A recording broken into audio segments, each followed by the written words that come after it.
Hi, I'm Jenny from the Missouri Star Quilt Company, and I'm here today with Lynne Hagmeier of Kansas Troubles. Welcome to you. Thank you. Oh, wonderful. We have so much fun together and really enjoy each other. A while ago, the fabric company started coming out with this hexagon. 6-inch hexes. Yes, and I'm telling you, I looked at that and I thought, what on earth? But for the projects you do, it's perfect. It took me a while to warm up to it, but they sent me some, and Moda said, figure something out. So I thought, why not do what I do, which is the layered patchwork. That's so perfect it works out. For it. If you just ignore the fact that it's an odd-shaped pre-cut, and treat it like you would any other layer cake, jelly roll, whatever, to layer, it works out perfectly, and you get a really unique look. And I myself would have a hard time cutting this out, but you've come up with this amazing ruler.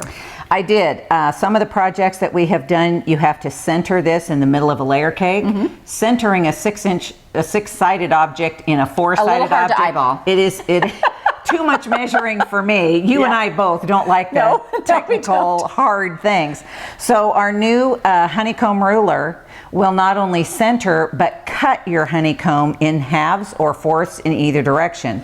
Now, I love it because for me, a template is like the world doesn't need another template. You know, there's a zillion of them. You'd need four but when they're to equal this. Yes, and you really tried to find other ones and you couldn't. So now we have this awesome template that lines up.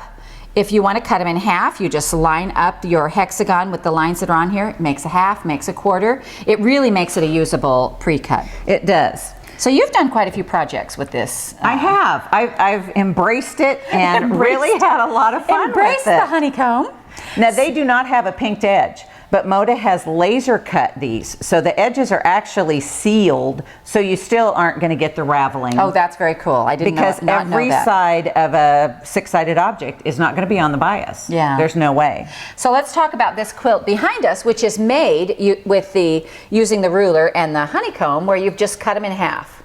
It looks like it has some really interesting pieced angles, but there is no piecing to this except the strips. Darling.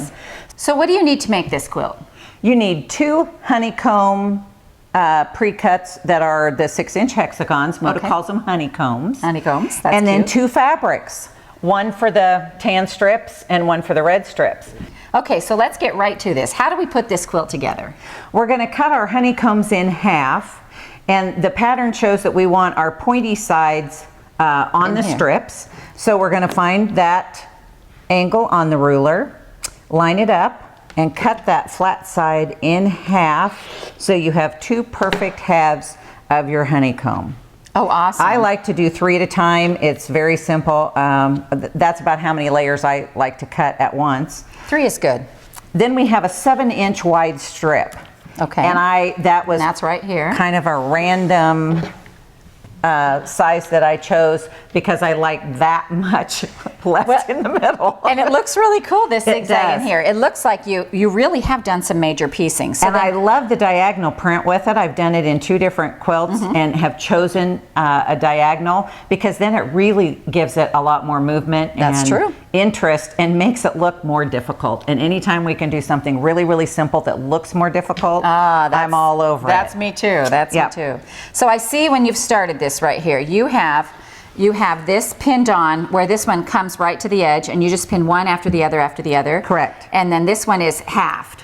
It is, and I started so that the point is 1/4 inch from the end, so you actually, after you've taken your seam, you have half of a hexagon. Okay, that's important to know. Yes. So you can see this piece right here, it comes in where your 1/4 inch seam would be. Right, and you would just lay a ruler there with your 1/4 inch and position your point so it's on the 1/4 inch and pin it.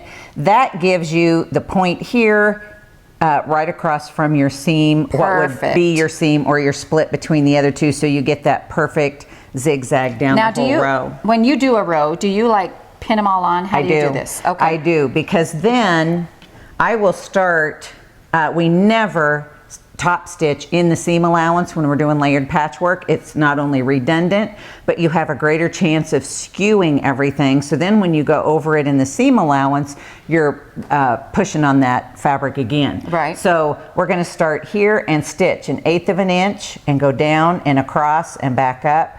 and you're just stitching all the way down on one side and back up on the other side, and you have your entire strip stitched. Now, you know I don't love pins. I'm a little bit allergic to pins. So can we use something else on this? I really love lapel glue. A lot of glues. I use that a lot. I have one here, I think, right here. Great. It's one of the few glues I have found that doesn't make your needle sticky. It doesn't gum up your needle. Exactly. That's why I love it. So we agree on that for sure. So let's take some of these pins out. Okay. And let me, see, that's why I can't get a hold of them even. So I'm going to take my, a turn at laying these out so I can see how easy. Now, do you usually do your fabric or the piece you're gluing I do it to? just like you're doing, a little on both. Okay. And so then we're going to lay this, and I'm going to line up this edge right here. Right on the corner. And put the other one right next to it. Now, how easy is this? I have given the measurement for the entire length of the quilt. Okay.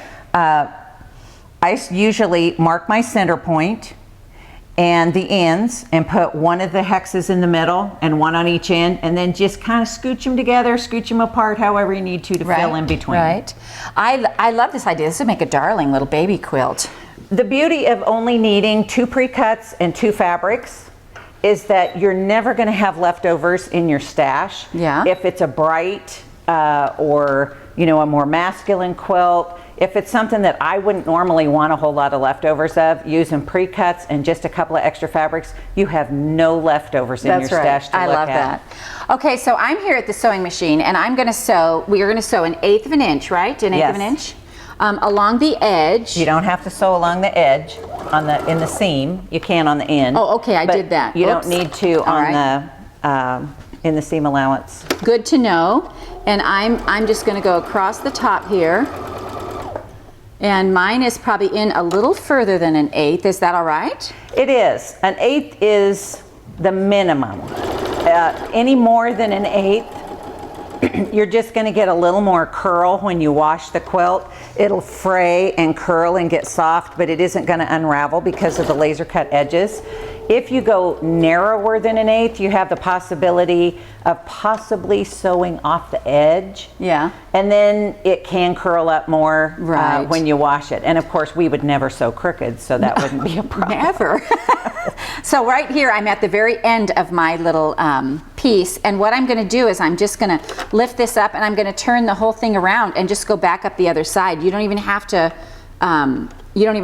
cut your thread or anything. Right, you should be able to sew continuously. You can even stitch a couple of threads across in the seam allowance and then go back up instead of running clear off your strip. Oh, that's true, because your seam, when you take your 1/4 inch seam, that will cover that. Right, it'll hide it. This is so awesome. I just love the way you think. You do like I do, where it's like we want it to look amazing without working too hard. Exactly. The hexagon actually is a fairly fancy looking pre-cut, and once I got over it, being six-sided and what do you do with it, it has been a lot of fun to work with because there are so many ways that you can use it. All right, so now I have this all sewn down, and what's cool about this is that you don't even have to iron this. No. I mean, it's just like flat on there. It looks great. Once I stitch both sides, I do press it just so it will be smooth and flat. But then your sashing strips are cut exactly the same length as your background strips. So you're sewing strips together. This is so That's cool. all there is to it. And you have one over here that's done with a blue background, and that's fun too. This is from a different fabric line, different coloration, a little more masculine looking maybe, but in I mean, it'd be adorable in novelty prints like you said. Absolutely. With brights. I have a brother-in-law who loves that hexagon shape, and he has mousse fabric. So, I mean, it could be done in just about anything. Just about anything. Well, I love how this turned out, and you actually named it after your granddaughter, is that right? I did. My granddaughter, Kara, plays soccer, and she thought the hexagons looked like soccer balls, so it was a natural. And they do. And that pattern is in this book, Layers of Love, in its entirety. It's called Kira's Kickin' It. And we also love this hexagon ruler. What a great help. This is just genius. And we love you. Thank you. Thank you for coming today, and thank you for joining us. And we hope you enjoyed this tutorial from the Missouri Star Quilt Company.